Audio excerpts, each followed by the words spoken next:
So a couple quick housekeeping items, then we'll go ahead and get rolling here with today's main topic of the what started with the six emerging trends in award grant and scholarship management that had quickly transformed into the nine emerging trends. And I'm sure that number can continue to grow and grow. It's a very evolving space right now in a very good way. But I'll kind of get into my really quick high level, 10,000 foot level introduction of who I am and what we do here at Reviewer and kind of why we're having this discussion today. But ultimately, the main goal today is to talk about the nine emerging trends that we're seeing, not necessarily just within award grant and scholarship management. I know heading into today's conversation, there are a lot of membership based associations on this meeting, but it's actually going to be very relevant to nonprofits, foundations, chambers of commerce. Really, any of these programs are taking in the application, management, and review and selection processes. So it could be abstract collections, it could be fellowships. I mean, there's a wide variety of campaigns that we're powering here at Reviewer that this will benefit from. With that said, there are a few kind of components or elements that might be hyper specific to a grant versus a scholarship. And my goal today is try to stay as high level as possible, and we can really kind of deep dive into the weeds on some of these additional topics, either at the end during question and answer, or in kind of subsequent follow-up, either one-on-one communication or future webinars. So with that kind of said, there's again nine items I want to run through today. I'm not going to get too deep in them now. We're going to cover everything from like the ideal nominator nominee workflow that we're seeing within awards, how to correctly collect references. That's super relevant to awards, scholarships, and grants. We are going to talk a little bit about identifying the usage of AI, so applicants who are using tools like ChatGPT to assist with the writing of their essays or their references or their submissions. I'm going to really high level talk a bit about kind of the broadening of evaluation criteria. I think we've started to see a bit of a shift away from your typical like assign 5 points for this and 10 points to this, and being a bit more thoughtful and delivering evaluations that align with your mission and your vision that help kind of justify the best quality applicants. I am going to introduce a bit of a challenging concept. So it's the how to create a fair, non-biased framework for selecting applicants. That very much does start with how we pair applicants up with review teams. With that said, the proper way to do that is going to open up a big challenge and discrepancies with results, where you might be running into some evaluators that are just more strict or lenient than others. And so, how do we start to identify that and take that into consideration? And then the last two items I'm going to very quickly just touch on more so I want to bring it up, which is going to be, creating transparency around these campaigns. I call that a proof of process.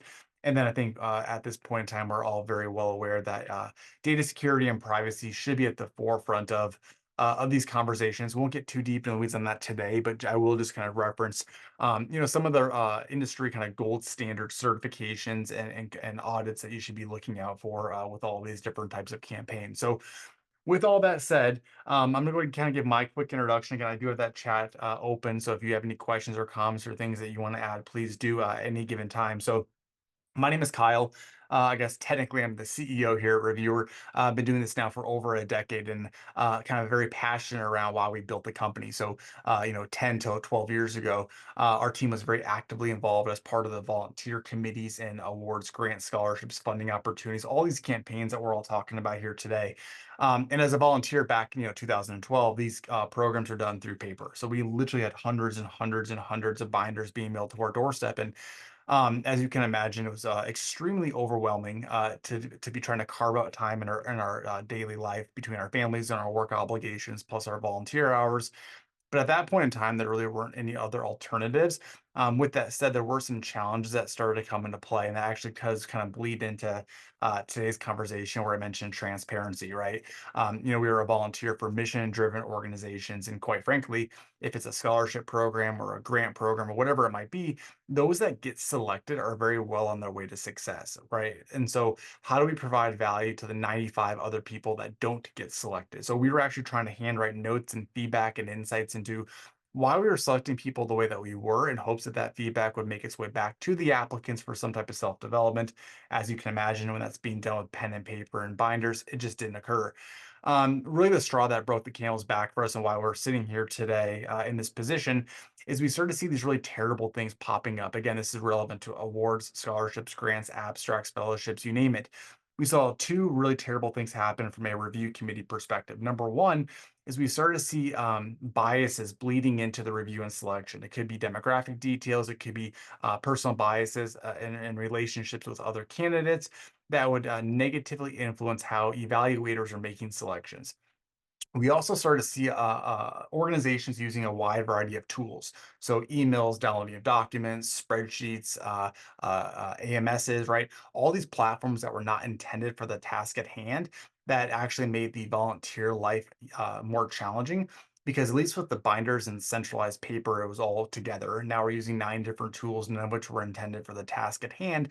And we started to hear these really awful things from organizations that, for example, we're collecting applications through email with a bunch of attachments. Well, a bunch of them went to a spam filter. And so you had these review committees that would sit down, actually award funding, and then months later found out that there were a handful of, in that case, high school seniors for a scholarship that never even got included in the review. So these were the stories that kept coming up over and over and over again that kind of led us down this warpath to build Reviewer as an online platform to not only help streamline the operations for many of you mission driven organizations, empowering you to focus on your mission, less so, playing around in spreadsheets on a Wednesday night.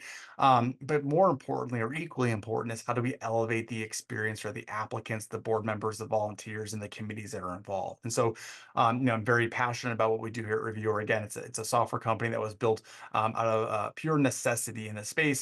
And I'm fortunate enough to be working now with, thousands of these programs every single year.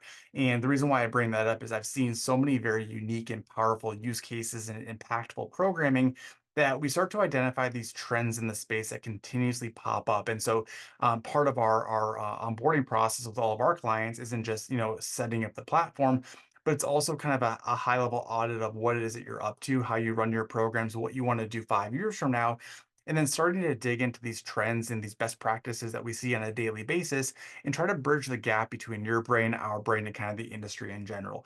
And that's what brings us here today, right? As the 9 trends that we've started to see really in the last 8 to 16 months, I would say, some of which might be very polarizing and some of which might be things that we're already doing, but we don't have the tools in place to actually do them properly. So that's kind of a long-winded introduction of, what we're up to here at Reviewer. If anybody wants to chat more about, our background, how the platform operates, or your backgrounds, I'd love to have those one-on-one meetings. I'm going to go ahead and jump in to the first topic here. You will notice that kind of sitting behind this presentation, I do have an interactive tour of Reviewer pulled up. The goal today isn't necessarily to show you all the great and amazing things that we can do. I do want to, though, visualize some of these trends in a way that we can kind of digest, and that just happens, of course, to be in our platform. So, kind of jumping into things, the first thing I want to talk about is going to be hyper specific to recognition programs and awards. However, there are elements of this that can then translate to how you collect references or grant reporting templates and things like that as well. We are going to come back to that conversation, but I want people to think through bigger picture, the tools that are being put in place to power these workflows. And again, my goal is to stay relatively broad because many of you on this call today are doing a wide variety of campaigns. So, with that said, this is actually a process that had originated from a pretty how do I say this kindly, reputable and prestigious alumni association, and it's now permeated into 3 to 500 plus membership based associations that we work with. So historically speaking, a award program was done where you would collect nominations, and these nominations themselves are what get reviewed and goes through the selection process. And in theory, it sounds great. You also start to hear stories of organizations that would do self applications or self nominations. And as soon as we start to introduce that type of concept, we're no longer comparing apples to apples. You've got nominators who are coming in out of the kindness of their own kind of goodwill, putting forth nominations about their peers. With that said, they may not have all the accurate information about them. They're volunteering their time to submit content on behalf of somebody else. They're doing it out of kindness, not necessarily out of their own skill set. If you are a self nominee, you're going to put forth just naturally a very different energy level and effort level to your application. Obviously, you're going to know far more about yourself than anybody else would. And so we start to run this really big challenge, right? Of, well, who is a self nomination versus a nominated of somebody else? And can we really compare the two together? It's also challenging because as a marketer, most of these campaigns, and this isn't just awards, it's also scholarships and grants, there's a pretty large attrition rate of people who begin these processes and these forms and never actually finish up. And so, how do we start to kind of leverage that, that we know for a fact it's going to occur as a way to kind of boost volume? So, one of the things that we've started to see in the last kind of 12 to 16 months has been breaking your award process into dual two-part methods. Step number one is you collect nominations, and it's very high level, very, very simple. The goal here is to boost volume. It's a marketing push. Let's get as many names as we possibly can. And then from there, the nominees themselves will enter a platform, ideally like a reviewer, and they're going to fill out their own personal application. So on the nomination side of things, we're collecting, who are you as a nominator? Who are you nominating and why? And that's it. So the idea is that we have a large number, low barrier nominations coming in, but then the nominees are the ones who are going to put forth the bulk of the effort, right? They're submitting their own deliverables, they're submitting their own essays, whatever content that you want to collect from them.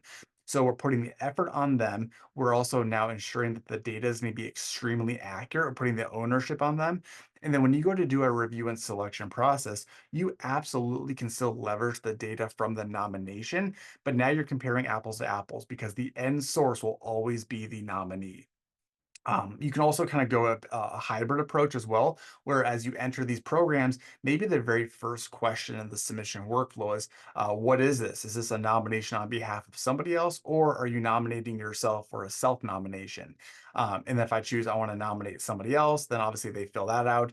If I choose I'm a self-nomination, it basically puts them into the same workflow as once that person got notified. So I know I ran through that relatively quickly. I think the best way though is to visualize like what that actually looks like. So with that said, let's jump into reviewer here. So as you can kind of see here, I've got kind of 9 different bullets that we're going to run through today. I know what you're thinking. It actually says 7. That's great. I'm going to lump a couple here together. But this is how I think you can hopefully visualize that workflow that I just discussed. So, generally speaking, we want to have some type of centralized hub for people to go to access your programming. Again, if you're doing scholarships, grants, fellowships, abstracts, that doesn't change, right? So, most of our clients will use their existing websites.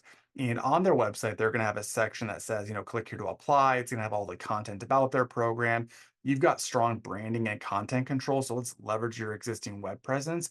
And then these microsites, which can absolutely include your branding, really serve as a middleman between your web presence and then the program portal. Again, scholarships, grants, awards, you name it. So in this use case, you can kind of see I got a couple different buttons over here. And because the goal here is if I was a self-nominee, I could actually come back and fill out my own personal application. So kind of to go nice and slow here, the nominators would come in, they would basically create their quote unquote profile. That's a separate conversation. You don't have to do profile creation and review, or there's some benefits behind it, such as, data tracking, progress tracking.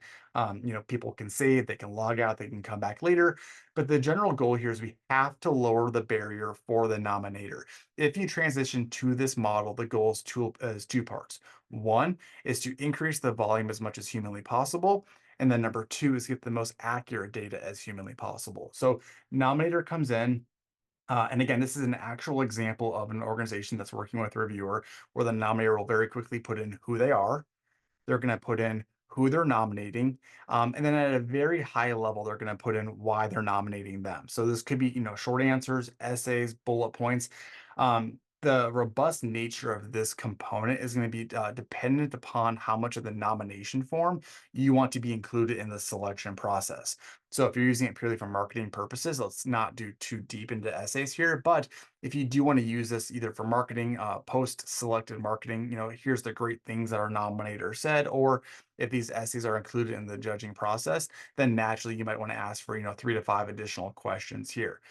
Overall, though, for all campaigns using reviewer awards, grants, and scholarships, try to think through essay prompts more so as like what type of questions align best with your mission and your vision, and let the applicants address and answer those types of questions. So, nominator comes in, they answer these questions, they submit, boom, they're done. Now, we also want to empower them to submit multiple nominations. So, if that is the case, this is a kind of a side tangent that you have to lower the barrier for them. So, my gut tells me that if me, Kyle, the nominator, was to submit additional nominations, my personal information is not changing, right? My name didn't change, my address didn't change.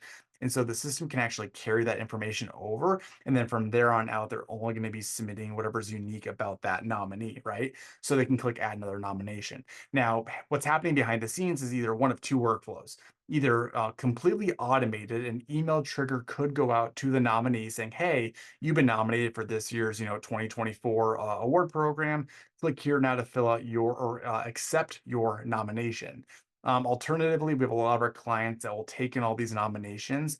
There's like an internal review vetting process first, and then operationally speaking, they'll take the nominees that they want to progress forward and then bulk notify them, and then they then join the system. So what does that look like? So at this point in time, again, the nominees will come into the system. They get some type of welcome message. Again, this is completely configurable by you for all of your programs. But it's basically going to say, "Hey, look, you were nominated for this program." Obviously, I think a lot of our clients are redacting who nominated them, so it kind of keeps a very private process, and then they start to fill out the bulk of the applications.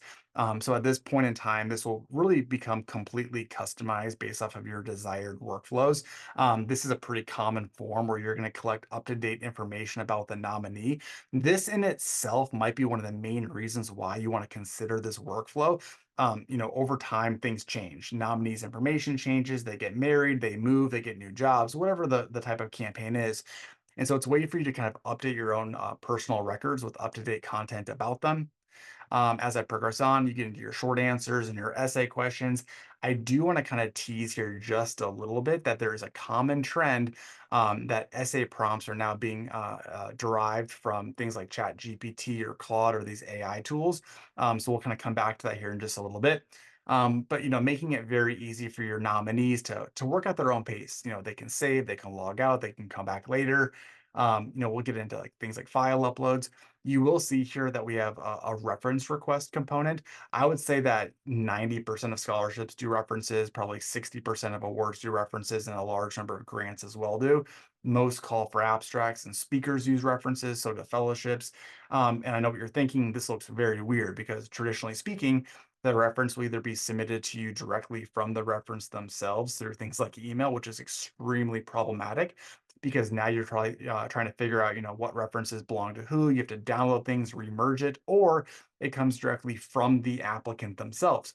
And that in itself is also problematic because traditionally speaking, references are intended to be kind of a private process. So I'm going to come back to this in the next slide because there's a great trend that we're starting to see in this space as well. The last thing that we're going to look at here is file upload. So I'll preview what a file looks like in Reviewer. But the goal here is that if you're going to be collecting things like PDFs or PowerPoints or Excel spreadsheets, it could even be videos or images, you have to be able to manage them. You cannot be downloading a bunch of deliverables, going offline, trying to open up a PowerPoint, come back into the system. We have to be able to consolidate everything. But the main thing that we're looking at here is we took a nomination, a nominee, and then as soon as this gets submitted, which I won't show you today, it's for a separate conversation, it actually merges it all together. So I have a nominee packet that comes in, and that nominee packet holds on to all the content and deliverables submitted by them, by the nominator, by references. It all gets merged together for you to manage in one centralized hub. So I'm going to jump into references next, but as I'm doing that, any questions or comments, again, feel free to toss them into the chat at any time. So jumping over to reference collection, this is one of the topics that I get kind of most excited to talk about because I think we at Review have a really powerful way of managing it. But also, I've been asked personally to write a lot of references in my life, and it's not fun. And the reason why I say that is you're always being asked at the very last minute because applicants are procrastinators, right? And so if you're going to ask me to write a reference for you that's due tomorrow night, I'm either not going to do it or I'm not going to put forth the effort and energy that the applicant really does deserve, right?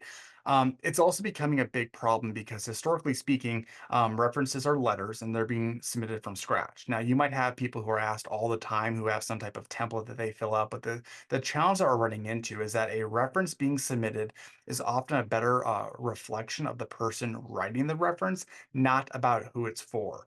So, for example, if I was to submit a reference on behalf of my wife, it wouldn't quite be as good as the one that she submits about me. It's not that I don't love her, she's just a significantly better writer than I am. So, is that a fair representation of her, or is it a representation of me, of the person writing the reference? So, what we want to do instead is kind of two parts. Number one is that we want the reference to come directly from the reference themselves. And when we do that, we need to send them a notification or get them started very, very early in the process. We cannot have them waiting until the last minute to submit it. So we got to get it out the door. Number two is we need to create visibility on how many references have been requested by who and what their progress percentages are. Now, we want to put ownership of this on the applicants to do their own follow ups, but we need to help them out. So we need to have a way to automate that and send reminder messages to the references, letting them know, hey, the deadline for this is the 31st. Don't forget to get it done. Number three is that we significantly need to lower the barrier for them to make it very, very easy. And then, most importantly, number four is that we need to avoid letters. And that's kind of where things get a bit more polarizing. But instead of doing reference letters, let's shift the focus to reference templates. So, what are the 3 to 5 things that you want references to talk about?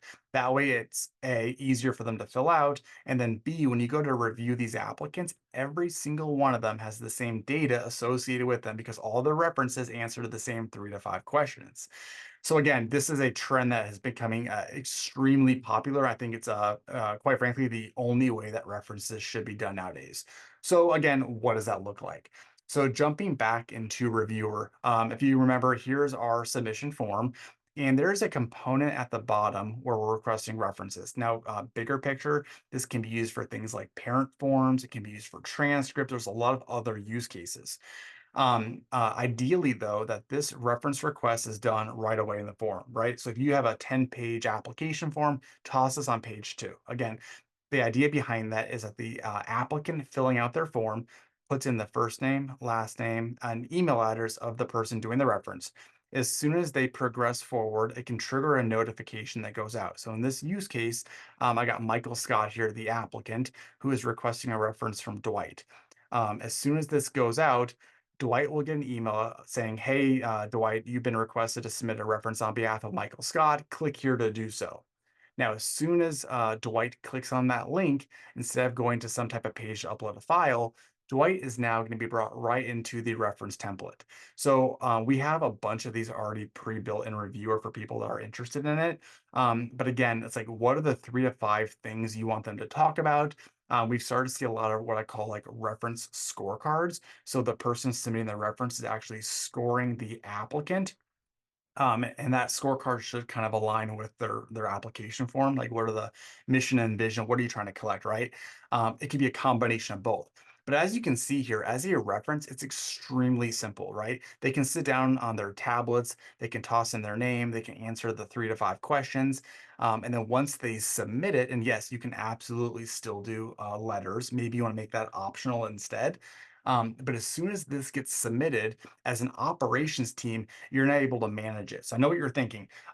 We just took this out of your control. So you have all these references that have been requested sitting out there in no man's land. You need to be able to know kind of where they're at. So not to get too deep into your dashboards, but at least in Reviewer, we're going to be able to show you like how many references have been requested.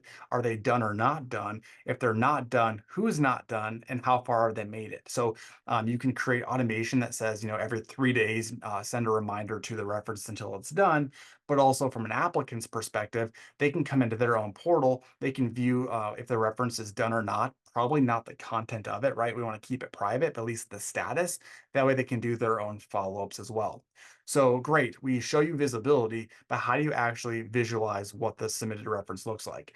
So if I open up one of my applicants here, I opened up Michael, you'll see a section in Reviewer that shows you who is being requested. So I got 2 of them, one from Dwight, one from Toby. I can show you the status of it. So if it's done or not done.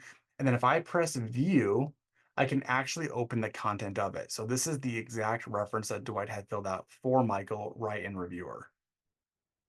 Again, if you are collecting things like file uploads, that's totally fine. If I press view, boom, that reference letter actually still shows up embedded right in Reviewer.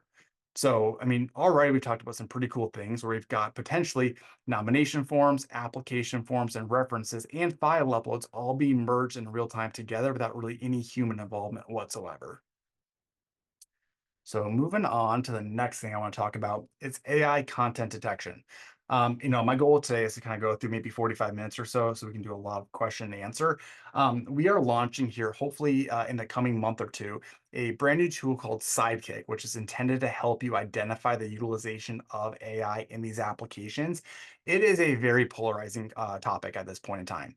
And the reason why I say that is back in November, a study was done. And at that point in time, at least for scholarships specifically, just north of 60% of applications had leveraged the assistance of tools like ChatGPT. Since then, I mean, dozens and dozens of really powerful AI tools have been built. That number, I guarantee, was north of 80%. And it's also started to permeate into other types of use cases than just scholarships. It could be grant prompts, it could be writing of nomination forms, it could be writing of references. It's happening all over the place. And I think it's okay. And the reason why I say that is we in general are promoting the utilization of AI as a workflow and kind of workload management type of concept, right? We're being taught in schools now how to use it to make our own daily lives easier. So it's going to only occur more and more and more. And again, that's okay. The thing that we need to look at though is how is it being utilized? Is it an applicant putting in like an essay prompt to help come up with a framework that they will then go and customize and write their own content around? Or are they literally copying and pasting into ChatGPT a essay prompt and then copying and pasting the content back into a tool like Reviewer? If that's the case, we have to be aware of it. Some other kind of considerations to think through is going to be how we're collecting data. So if we're going to kind of start to look into how we detect the utilization of AI, we also now need to ideally pull content out of file uploads. It's very, very hard, to do things like that. We'll get into redaction of data as well, but that's another reason why we love putting content right into a tool versus having a bunch of file uploads. And then the next discussion point really comes down to like, what are you going to do with this information? Do I feel like we should be auto disqualifying people who are utilizing AI to write their content? No, I don't. I do think though we need to identify trends. So like, what is the threshold? Like, what's the average amount of utilization our applicants use? And then anybody who is significantly higher than that probably does require a bit of an investigation. And maybe you don't do this for everybody. Maybe you only save this for the top 10 or the people who got selected, right, to confirm things. There's so many different ends of the spectrum that we can go down. Now, our kind of obligation to you is to make it very easy to identify the use of it. So, again, what does that look like in Reviewer? So if I jump back into our platform, here's kind of a mock-up of what it's going to look like. So either way, in Reviewer, you get a menu of all of your applicants, right? You can sort, you can filter, you can find them. We're going to toss in a couple different tabs over here, one of which is going to be a percent of how much AI utilization they use, and the other is going to be plagiarism detection, which we really didn't talk about yet, but very similar kind of concept.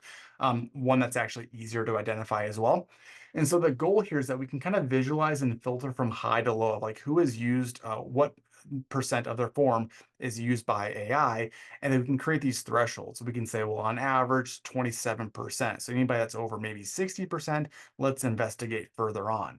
So what I can do is I can then leverage this to open up an applicant's profile, and it's going to show me on a question by question basis, whatever questions that we went and did a detection against, what percent used AI and what percent was plagiarized. So in this example, this is completely made up information. This one was 100% AI written. So this was copy and pasted directly from ChatGPT.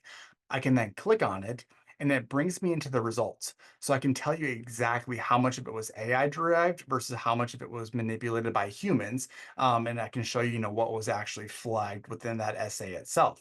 This is going to be really popular, without a doubt, for people who are doing scholarships.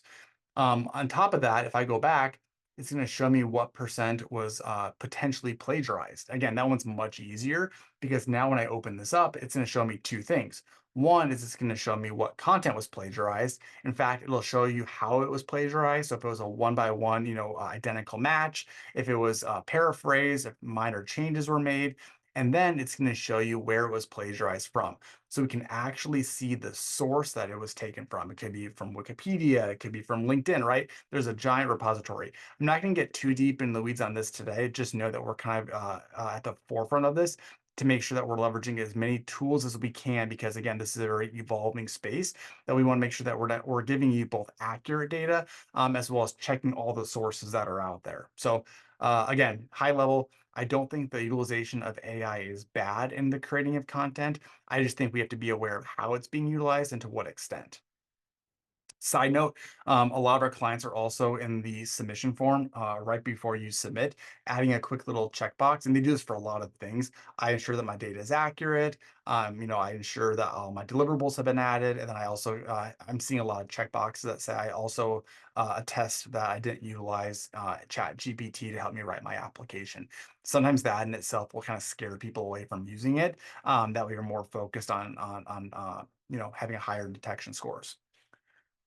Again, any questions on that, please do toss it in the chat. On our website too, we actually did run another webinar about this topic by itself that's a bit more in depth. So moving on. Okay, so this topic is creating a fair, non-biased, and compliant framework for review.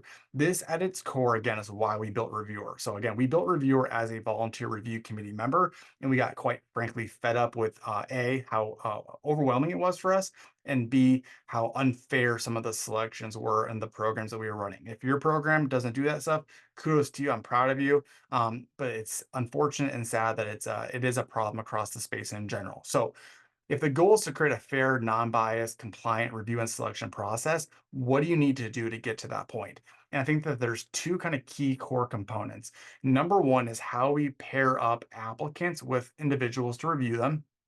And then number two is what data the review team can physically see. So again, at a high level, just to summarize, number one is that we want to ideally randomize the applicants for our review teams. There's a lot of ways that we can get to this point. I know many of you have dedicated review committees on a per scholarship basis or an award basis. You might be doing multi-phase review where phase one is vetting processes, phase two is judging, phase three is interviews. That really doesn't matter. You can still incorporate some of these components to each one of them, but I want to basically take your applicants and I want to randomly distribute it back out to your review team with kind of two things in mind. Number one is like, what is the number of reviews that each applicant should get to make sure that you have enough variety to make fair decisions. Number two is I also want to look into like, what is the workload capacity of your committee members? And if you don't know that, we have to be surveying them, right? We have to know on average, like how long does it take you to fill out a score sheet and evaluate an applicant? How many do you feel comfortable doing? I can't even believe I'm about to say this. We have a client that before working with us had 900 essays for a scholarship program, and they had a team review each of those 900. I don't even know how you can physically decipher I don't know how you can read that many, but how do you compare number four to number 897, right? And so we have to figure what that out looks like. Number two is once we have this done, we need to redact PII, so personal identifying information. If you think it might be PII, it probably is. Err on the side of caution. So anything that would help the evaluator know who the candidate is, demographic details, all that stuff should be hidden. I also want to note that also if you're collecting a bunch of content in your submission form for record keeping purposes that isn't relevant to review and selection, redact that as well, right? The idea is to lower the barrier for your volunteers as well. So if they don't need to see it, just don't show it to them. I do want to kind of point out a very, very important thing that I'm going to come back to in a second is that if you are going to randomly distribute submissions to your committees, that typically implies that not every applicant is reviewed by the same people. That presents a tremendous challenge in the sense that you might have some evaluators that are stricter than others. And if that is the case, we have to be able to identify that. So I'm going to come back to that. Here's another trend here in just a few minutes. Before I show you how to do this in Reviewer, I also want to talk about the next piece of this, and that's broadening the evaluation criteria. 3 years ago, most of these programs, awards, grants, and scholarships would give their evaluation committees a scorecard, and they would say, assign a point value on a scale of 1 to 10 for this, 1 to 5 for this. They might even weight the scoring, and that's fine.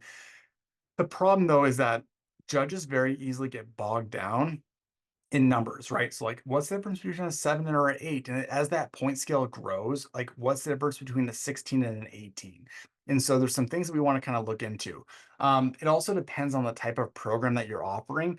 But how do we start to look at like what your scorecards visually look like?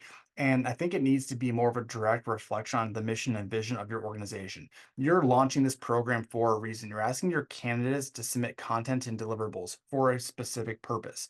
It's okay to weight them and put a stronger emphasis on certain components that are more relevant to why you're selecting these people. A really good example is in a scholarship program, you're likely collecting three key pieces of data. academic information, ideally community information as well. So things like volunteer opportunities, clubs that they're in. And then number three is that you're collecting personal stories and essays. I don't know. I graduated high school in 2008. I know I'm not old, but I'm also not young. I thought school was kind of hard. I hear people nowadays getting like 4.3 GPAs left and right. So if that's the case, then grades are kind of out the window because everybody's getting good grades. And so how do we start to differentiate one candidate from the next? And that's where you can kind of really get into things like essay writing and impact statements, and let's weight them higher. With that said, a lot of you may have specific eligibility criteria for your programs. It could be GPA, or if it's another type of campaign like a grant or a scholarship or an award program, instead of having you have people score them, let's just automatically do it, right? So if you get a 3.5 GPA, we can automatically associate a certain number of points versus like a 2.5. I don't want your review committees having to read through applications and do their own math, right? So let's leverage that for you. So the reason why I jumped straight to this is that I'm going to show you this alongside the redaction of information all at the same time. So with that said, in Reviewer, again, this is why we built the company, right? Reviewer is named Reviewer because of the review perspective. We have the ability to create what I call review workflows, and it's super powerful yet also very simple at the same time. And the general goal here is I like to visualize it as a bucketing system. So you need to take your applicants and put them into a bucket. You then need to take a team of reviewers and put them into a bucket as well. And in theory, the applicants in that bucket get reviewed by the evaluators in that bucket. Now, it's not that easy. You can create buckets in a wide variety of processes. It could be then based off of award categories. It could be based off of the scholarships or grants that you're offering. If it's an abstract, it could be the topic or the speaker. It could be a combination of that and phases of review, right? So submissions come in and they're reviewed by a certain team of people for vetting, thumbs up, thumbs down. It then moves on to a score sheet review, and then it gets added to a finalist selection. So not to get too deep into the weeds of how to do that today, just note that it's also not just a way to categorize applicants, but also progression based. But to use this example, I've got a bucket called the Lennox Wilder Grant. And let's make up some kind of crazy numbers. Let's pretend that we have, 350 applicants who applied to the Lennox Wilder Grant, and I've got a whopping over here off to the right, 6 people who are in charge of reviewing them. Like I physically can't have them review all 600 submissions. So what's really cool about this is automation. Number one is that as an applicant comes in, it'll automatically drop them into whatever bucket that they correspond to if we know that. Number two is that you can then fill up your bucket with a review committee. Once I open my buckets up, it actually shows me some pretty cool things. So it'll show me a listing of all of my applicants. I know this is a high level example. There's only 6 applicants in this bucket, but it shows me both all of my applicants as well as who the potential evaluators are. I stress on that because just because you're an evaluator in that bucket does not imply you're going to be reviewing everybody. So what you can do is you could say, well, for the sake of fairness and compliance, I just want my applicants to get reviewed exactly 3 times, no less, no more. Or on the flip side, or in conjunction with, maybe you want to say, I want my review team to review no more than 15 people because they just don't have the bandwidth to do more than 15, but they have to do at a bare minimum 8. So you can actually bulk select your applicants in the system, and then you can auto assign them out. So I can say in this example, give every applicant to no more than 6 evaluators, but no less than 4. And then boom, the system will take your submissions and equally and randomly distribute it out to your team for review. Now, with that said, you need to have overwrite ability. So I like to see in our scorecard systems or in the selection tool, a recusal process, right? Ideally that we can get ahead of that early on in the pairing. But we want to make sure that we can make the evaluator recuse themselves for whatever reason. It's also important too because it's very common for evaluators maybe to drop out or not finish up their work. And so we need to take whatever leftover applicants that weren't scored and redistribute them back out to other people. So there's automation that we can do on that front. But also, if I click on, say, for example, Mark is one of my evaluators. He's currently evaluating Gabrielle, Leslie, Richard, and Sheldon. I could actually uncheck somebody's name and then reassign it to Gilligan if I need to. So at its core, we're taking a bunch of applicants, evaluators, and pairing them up through randomization and automation. The next step is to, as Mark, the evaluator, come in and actually conduct a review. And that's again, we're going to focus on 2 things. One, redacting of information. And then number 2 is having Mark fill out a very well put together score sheet that is more question based prompts than numerical values. So, what does that look like? When Mark comes into the platform, he gets his own menu system as well. And that's going to be a listing of all of the applicants or candidates that he's supposed to be scoring. Again, reviewer's not blurry. I'm just trying to indicate that if you want to redact or hide PII or names, you can definitely do so. But the general idea is that Mark, the reviewer, can then click on the ID of the applicant and he gets a split screen. So half of the page here is the profile or the components of the profile you want to be evaluated. So everything from phone numbers to emails to demographic details, all of this is being redacted. The goal, though, is to lower the barrier for your review team so they can actually side by side scroll through the submission form. They can fill out their score sheet. They can jump up to the attachments at the top. You can see that I have a bunch of deliverables that have been uploaded. I can press view. You'll notice that those uploads actually embed themselves right in Reviewer. So it could be PowerPoints, PDFs, spreadsheets, photos, videos, you name it.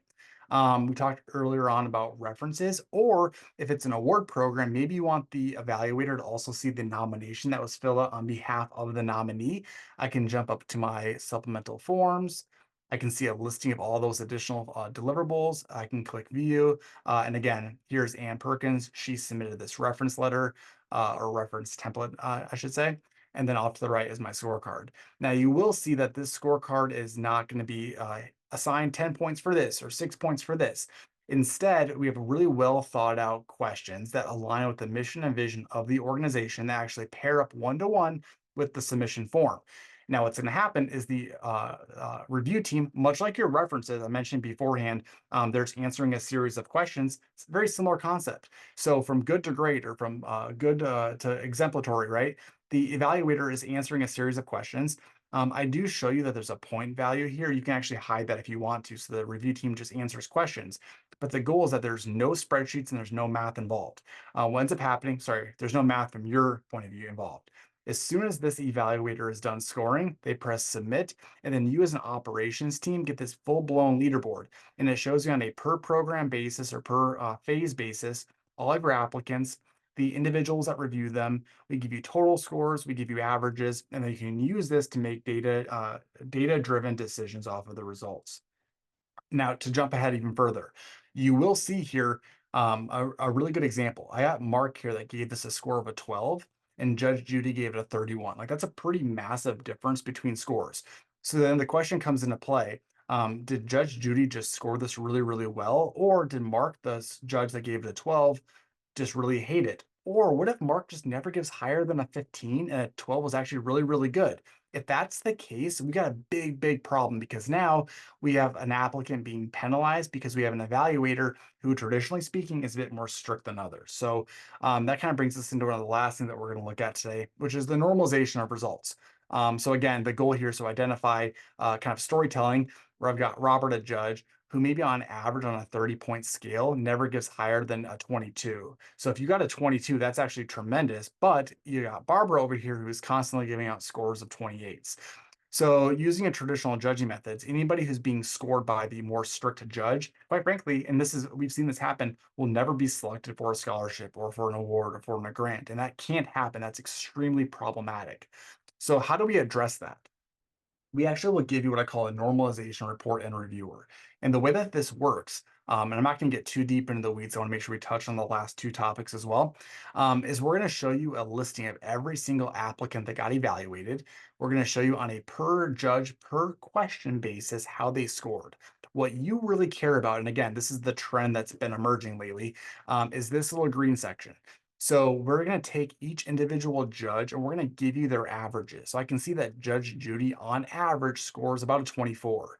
Off to the left, I've got Tony, who on average scores a 34. So again, that's a 10-point discrepancy. Anybody that Tony scores will always be ranked higher than anybody that Judge Judy scores. So what do we do now? Well, now that we know this, we can change the results.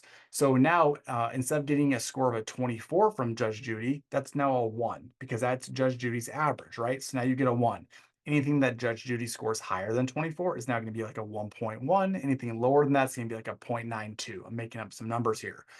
So we can take these new centered scores, and here's what your new results look like. You got Bruce Banner here, who is our number one ranked candidate with a score of a 1.15, which means that Bruce, on average, amongst all of the judges, scored 1.15 times higher than average, whereas Elon here scored a 0.83, almost 2/10 of a point lower than average. So, really powerful things to identify trends as well as actually use it to make informed decisions.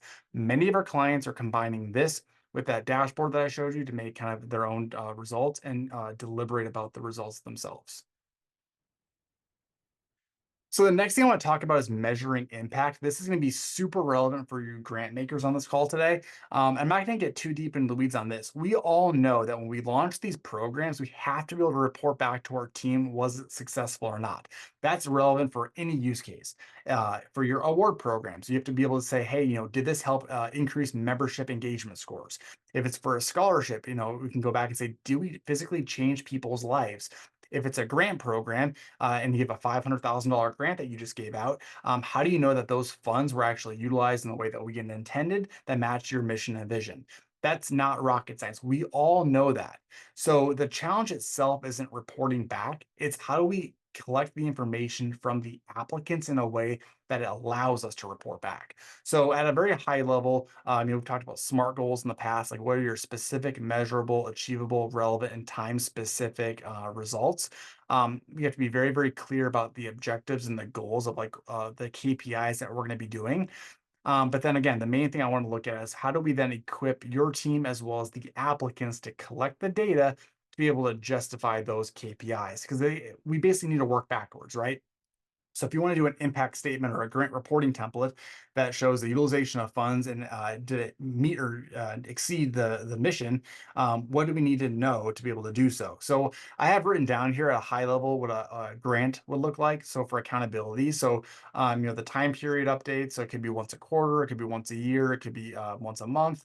What was the funded budget versus the actual utilized amount? What were your key successes and challenges? What were your actual goals versus the stated goals? Talk about the discrepancies between them, and then ultimately, like, what's the project plan moving forward? That way, the next deliverable that gets submitted, we can go back and kind of look at the comparison of did they make improvements or not. Again, the goal here is just to collect key data for you to generate reports off of. So, again, to visualize that in Reviewer, this is also just a really powerful feature in our platform because for you scholarship organizations, this is maybe where you have applicants who are doing renewable scholarships, where once a year they have to submit updates for you to unlock additional funds. It could be for a lot of different use cases. If you're a fellowship or even a call for speaker, maybe you go through an entire review process for your speakers, but then before they actually attend, you want them to submit like a follow up or a kind of their final draft. That's also how you would do this in Reviewer. So what ends up happening is you have a way for the applicants to come back into the system. So here I am, Michael Scott, I am a submitter, and you'll see that I have a section called supplemental forms. Teaser, this is also how you manage references, right? So again, we're trying to consolidate everything into one hub. But the goal here, and again, this is from a grant maker perspective, is I can have Michael click add new, and he's going to pick what is that he's submitting. Is it an impact report, a quarterly report, a social impact report, like whatever it is that you're trying to collect. Michael will then simply click the deliverable being requested from him at that given time. It pops up a form that Michael then fills out. So again, this kind of mimics the example I just gave, where you've got your stated goals versus your actual outcomes. You got your metrics. You've got your budgets. You've got your filables, all that kind of stuff. Again, bigger picture. If you're a scholarship organization, this could be a fund disbursement form. It could be a call for speaker finalization, right? A lot of use cases. But the goal is that we're basically telling our applicants to come back into the system, add an additional deliverable, make it easy for them to submit that deliverable. And then from an operation perspective, once it gets submitted, it shows up as a line item on their profile that when you click view, it will embed itself right here. So I never have to leave the platform, collecting all the content in one centralized hub. So the last two things that we're going to look at, we're going to kind of lump them together for the sake of time today, is going to be transparency and then also data security and privacy, because I think they do kind of go together. So this is a very polarizing topic, but it kind of goes back to what I call a proof of process. So I love to see programs on the front facing of their campaigns talk about, what are the dates and deadlines, what type of deliverables are going to be requested from you as an applicant. What does the review and selection process look like? So, for example, data is going to be redacted. You're going to be randomly distributed to the judges. This is the score sheet that's going to be utilized. And the main goal here is to help build up trust that when an applicant comes in to submit, they know that they're going to go through a fair process. And that at the end of the day, if you wanted to, you can do one of two things.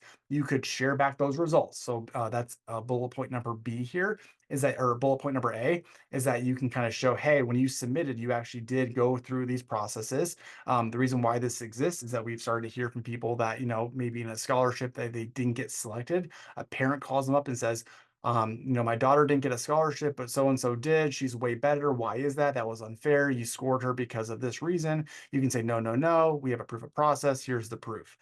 Number two is that self-development. Again, if you have a very highly competitive application type of program that not everyone gets selected for, how do you provide value to all 100 applicants, not just the two that got selected?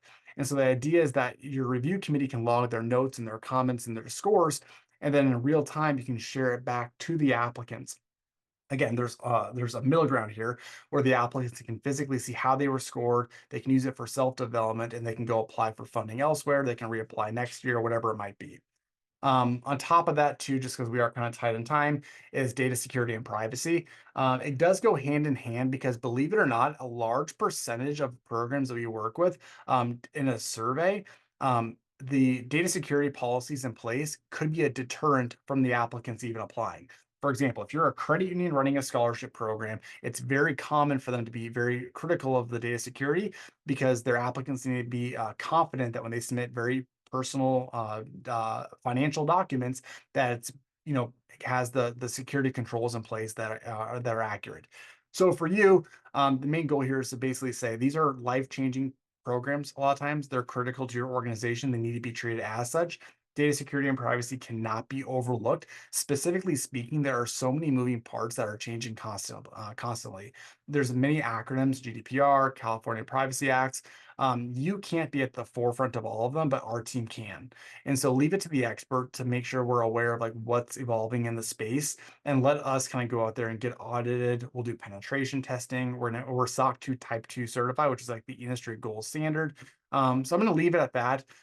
Just note that we do care about data security and privacy. It's a topic that at this point in time is becoming very, very, very popular. So you need to make sure that the tools that you're utilizing are compliant. So one last quick thing is that transparency conversation. Like, what does that look like? So I'm logged in as an applicant. What's cool about Reviewer as well is that you can communicate with people. So you can actually send them direct one-to-one communication. They can respond back. You could notify them saying, hey, the program's wrapped up. Log back in here to see the results. And what they can, in theory, do is they can jump up to their evaluation section. And it shows them a listing of all the scorecards that were filled out. There's super deep ends of the spectrum. You can redact stuff, so it just shows you like evaluator number 1, 2, and 3. Some of our clients don't actually show back the score. So for example, in this example, I got reviewer 4 scored me as a 31. Maybe they just want them to click on reviewer number 4 and not see the score. The applicant can open it up and they off to the right can actually see the physical score sheet that was filled out or components of it. Again, some of our clients don't share back the full-blown score sheets. They have just a generalized comment section at the bottom. That's totally up to you. Again, this is a polarizing conversation. None of this is required, but it is an emerging trend that we've started to see. So